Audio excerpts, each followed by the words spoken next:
ಆತ್ಮೀಯರೇ, ವಂದನೆಗಳು. ಇಂದಿನ ತರಗತಿಗೆ ಸ್ವಾಗತ. ನಾನಿಂದು ಚರ್ಚೆಗೆ ತಂದಿರುವಂತಹ ಮುಖ್ಯಾಂಶ ಕಾಳಿ ನದಿ ನೀರಿನ ವ್ಯವಸ್ಥೆ. ಸ್ಪರ್ಧಾಕಾಂಕ್ಷಿಗಳಿಗಾಗಿ, ಜ್ಞಾನಾಕಾಂಕ್ಷಿಗಳಿಗಾಗಿ ಈ ವಿಷಯ ಅತಿ ಮುಖ್ಯವಾಗಿರ್ತದೆ. ನೋಡುವ ಕಾಳಿ ನದಿಯ ಉಗಮ, ಬೆಳವಣಿಗೆ ಮತ್ತು ಅದರ ಹರಿವು ಮತ್ತು ಅದರಿಂದ ಆಗುವಂಥ ಉತ್ತಮ ಅಂಶಗಳ ಬಗ್ಗೆ ಇಲ್ಲಿ ಅಧ್ಯಯನ ಮಾಡುವ. ಪಶ್ಚಿಮಾಭಿಮುಖವಾಗಿ ಹರಿಯುವ ರಾಜ್ಯದ ಅತಿ ಉದ್ದವಾದ ನದಿ ಕಾಳಿ. ಉತ್ತರ ಕನ್ನಡ ಜಿಲ್ಲೆಯ ಜೊಯ್ಡಾ ತಾಲೂಕಿನ ಸೂಪ ಸಮೀಪದ ಡಿಗ್ಗಿ ಘಾಟ್ ಎಂಬಲ್ಲಿ ಉಗಮ ಹೊಂದುವ ನದಿಯೇ ಕಾಳಿ ನದಿ. ಅಂಶಿ ರಾಷ್ಟ್ರೀಯ ಉದ್ಯಾನವನ 1987.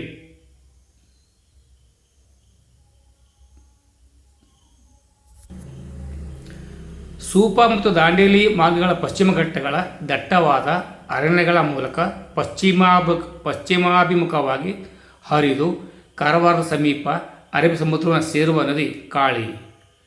ಈ ನದಿಯ ಉದ್ದ 265 ಕಿಲೋಮೀಟರ್. ಕರ್ನಾಟಕದ ನದಿಗಳಲ್ಲಿ ಅತ್ಯಂತ ವೇಗವಾಗಿ ಹರಿಯುವ ನದಿಯಾಗಿದ್ದು, ಕಪ್ಪು ಶಿಲಾ ಮೇಲ್ಮೈ ಉಳ್ಳ ಪಾತ್ರದಲ್ಲಿ ಹರಿಯುವುದರಿಂದ ಈ ನದಿಯನ್ನು ಕಪ್ಪಾಗಿ ಕಾಣುತ್ತದೆ. ರಾಜ್ಯದಲ್ಲಿ ರಿವರ್ ರಾಫ್ಟಿಂಗ್ ಪ್ರಸಿದ್ಧಿಯನ್ನು ಪಡೆದಿರುವ ನದಿ ಕಾಳಿ ನದಿ.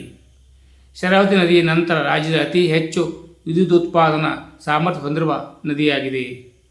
ಇದರ ಉಪನದಿಗಳೆಂದರೆ ತಟ್ಟಿಹಳ್ಳ ನದಿ, ಮಾದ್ರಿ ನದಿ, ವಾಕಿ ನದಿ, ಕಾನೇರಿ ನದಿ. ಇದು ಸೃಷ್ಟಿ ಮಾಡಿದ ಜಲಪಾತಗಳೆಂದರೆ ಸಾತೋಟಿ ಜಲಪಾತ, ಉತ್ತರ ಕನ್ನಡ ಜಿಲ್ಲೆಯ ಯಲ್ಲಾಪುರ ತಾಲೂಕಿನಲ್ಲಿರುವ ಒಂದು ಜಲಪಾತ. ಇದು ಸಿರ್ಸಿಯಿಂದ 72 ಕಿಲೋಮೀಟರ್ ದೂರದಲ್ಲಿದೆ. ಯಲ್ಲಾಪುರದಿಂದ ಸುಮಾರು 32 ಕಿಲೋಮೀಟರ್ ದೂರದಲ್ಲಿದೆ. ಲಾಲ್ಗುಳಿ ಜಲಪಾತ ಉತ್ತರ ಕನ್ನಡ ಜಿಲ್ಲೆಯ ಯಲ್ಲಾಪುರದಿಂದ 13 ಕಿಲೋಮೀಟರ್ ದೂರದಲ್ಲಿದೆ. ಕಾಳಿ ನದಿಗೆ ಬೊಮ್ಮನಹಳ್ಳಿ ಬಳಿ ಅಣೆಕಟ್ಟನ್ನು ಕಟ್ಟುವ ಮೊದಲ ಇದು ನಿತ್ಯ ಜಲಧಾರಿಯಾಗಿತ್ತು. ಕಾಳಿ ಹುಲಿ ಸುರಕ್ಷಿತ ಪ್ರದೇಶ. ಅಂಶಿ ರಾಷ್ಟ್ರೀಯ ಉದ್ಯಾನವನ ಸಂರಕ್ಷಿತ ಪ್ರದೇಶ ಮತ್ತು ಹುಲಿ ಸಂರಕ್ಷಿತ ಪ್ರದೇಶವಾಗಿದೆ. ಇದು ಕರ್ನಾಟಕ ಉತ್ತರ ಕನ್ನಡ ಜಿಲ್ಲೆಯಲ್ಲಿದೆ. ಈ ಉದ್ಯಾನವನವು ಬಂಗಾಳ ಹುಲಿಗಳು, ಬ್ಲ್ಯಾಕ್ ಪ್ಯಾಂಥರ್ಸ್ ಮತ್ತು ಭಾರತೀಯ ಆನೆಗಳ ಆವಾಸ ಸ್ಥಾನವಾಗಿದೆ. ಈ ಪ್ರದೇಶದಲ್ಲಿನ ಅರಣ್ಯವನ್ನು ಮೇ 10, 1956ರಂದು ದಾಂಡೇಲಿ ವನ್ಯಜೀವಿ ಅಭಯಾರಣ್ಯವೆಂದು ಘೋಷಿಸಲಾಯಿತು. ಅಭಯಾರಣ್ಯದ ಒಂದು ಭಾಗವನ್ನು ಅಂಶಿ ರಾಷ್ಟ್ರೀಯ ಉದ್ಯಾನವನ್ನು ರೂಪಿಸಲು ಪ್ರಸ್ತಾಪಿಸಿತು. ಇದನ್ನು ಸೆಪ್ಟೆಂಬರ್ 2, 1987ರಂದು ಜಾರಿಗೆ ತರಲಾಯಿತು. ಈ ಉದ್ಯಾನವನವು ಹಲವಾರು ಜಲವಿದ್ಯುತ್ ಅಣೆಕಟ್ಟುಗಳ ಮತ್ತು ಪರಮಾಣು ಶಕ್ತಿಯ ಕೇಂದ್ರಕ್ಕೆ ನೆಲೆಯಾಗಿದೆ. ಅಂಶಿ ರಾಷ್ಟ್ರೀಯ ಉದ್ಯಾನವನ 1987 ಉತ್ತರ ಕನ್ನಡ ಜಿಲ್ಲೆಯ ದಾಂಡೇಲಿಯಲ್ಲಿದೆ. ಕಾಳಿ ನದಿ ದಾಂಡೇಲಿಯ ಮೇಲಿದ್ದು ಇದನ್ನು 1987ರಲ್ಲಿ ರಾಷ್ಟ್ರೀಯ ಉದ್ಯಾನವನವೆಂದು ಘೋಷಿಸಲಾಗಿದೆ. 2015ರಲ್ಲಿ ಕಾಳಿ ಟೈಗರ್ ರಿಸರ್ವ್ ಆಗಿ ಸೇರ್ಪಡೆಗೊಂಡ ರಾಜ್ಯದ 4ನೇ ಹುಲಿ ಮೀಸಲು ಪ್ರದೇಶವಾಗಿದೆ. ಇಲ್ಲಿ ಕಂಡುಬರುವ ಅಪರೂಪದ ಪ್ರಾಣಿ ಎಂದರೆ black panther, Jaguar, the great Hornbill ಪಕ್ಷಿ. ಇನ್ನೊಮ್ಮೆ ಹೇಳ್ತೇನೆ, black panther, Jaguar, the great Hornbill ಪಕ್ಷಿ ಇಲ್ಲಿಗೆ ನೋಡಬಹುದು. ದಾಂಡೇಲಿ ವನ್ಯಜೀವಿ ಅಭಯಾರಣ್ಯ ಕರ್ನಾಟಕ ರಾಜ್ಯದ ಉತ್ತರ ಕನ್ನಡ ಜಿಲ್ಲೆಯ ದಾಂಡೇಲಿಯಲ್ಲಿದೆ. ದಾಂಡೇಲಿ ವನ್ಯಜೀವಿ ಅಭಯಾರಣ್ಯದಲ್ಲಿ ವಿವಿಧ ಜಾತಿಯ ಪಕ್ಷಿಗಳನ್ನು ಕಾಣಬಹುದು. ನೆರೆಯ ಅಂಶಿ ರಾಷ್ಟ್ರೀಯ ಉದ್ಯಾನವನದೊಂದಿಗೆ ಅಭಯಾರಣ್ಯವನ್ನು 2006ರಲ್ಲಿ ಅಂಶಿ ದಾಂಡೇಲಿ ಹುಲಿ ಸುರಕ್ಷಿತ ಪ್ರದೇಶದ ಭಾಗವಾಗಿ ಘೋಷಿಸಲಾಯಿತು.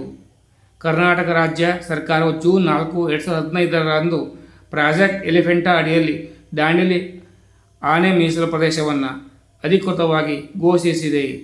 2002ರಲ್ಲಿ ಘೋಷಿಸಲಾದ ಮೈಸೂರು ಆನೆ ಮೀಸಲು ನಂತರ ಇದು ಕರ್ನಾಟಕದಲ್ಲಿ 2ನೇ ಆನೆ ಮೀಸಲು ಪ್ರದೇಶವಾಗಿದೆ. ದಾಂಡೇಲಿಯಲ್ಲಿ ಪ್ರತಿ ವರ್ಷ ಹಾರ್ನ್ಬಿಲ್ ಪಕ್ಷಿ ಉತ್ಸವವನ್ನು ಅರಣ್ಯ ಇಲಾಖೆಯ ಗಡಿ ವತಿಯಿಂದ ಆಯೋಜಿಸಲಾಗಿರುತ್ತದೆ.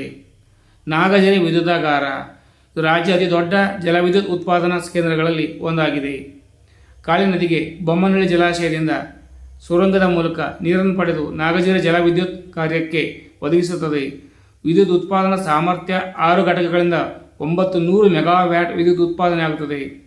ಕೈಗಾ ಅಣುವಿದ್ಯುತ್ ಕೇಂದ್ರ ರಾಜ್ಯದ ಮೊದಲ ಮತ್ತು ಏಕೈಕ ಅಣುವಿದ್ಯುತ್ ಕೇಂದ್ರ ಕೈಗಾ ಉತ್ತರ ಕನ್ನಡ ಜಿಲ್ಲೆಯ ಕಾರವಾರ ಸಮೀಪದ ಕೈಗಾ ಎಂಬಲ್ಲಿ ಸ್ಥಾಪಿಸಲಾಗಿದೆ.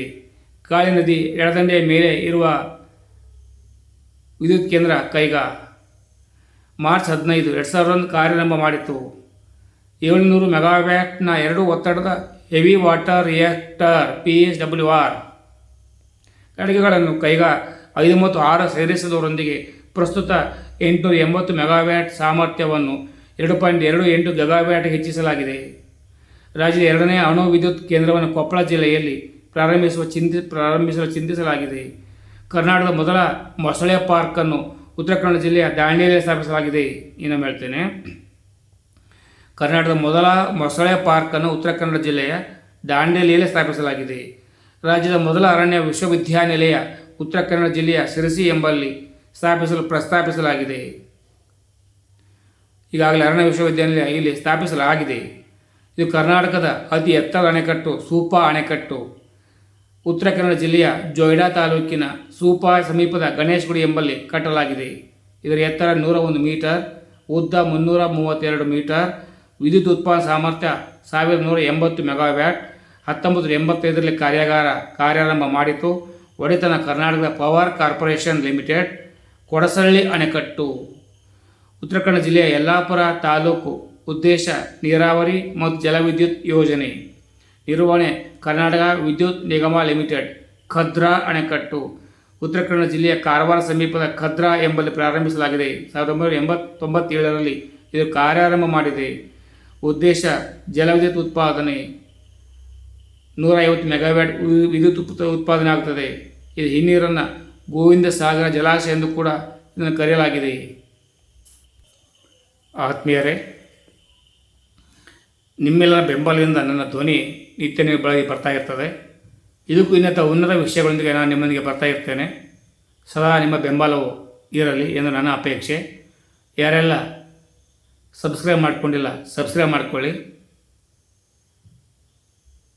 ನಿತ್ಯ ನನ್ನ ಧ್ವನಿ ಬರಲಿಕ್ಕೆ ಅವಕಾಶ ಮಾಡಿಕೊಡಿ. ಜೈ ಹಿಂದ್, ಜೈ ಕರ್ನಾಟಕ, ಜೈ ಭಾರತ್. ಸರ್ವರಿಗೂ ಶುಭವಾಗಲಿ. ಸರ್ವೇ ಜನೋ ಸುಖಿನೋ ಭವಂತು.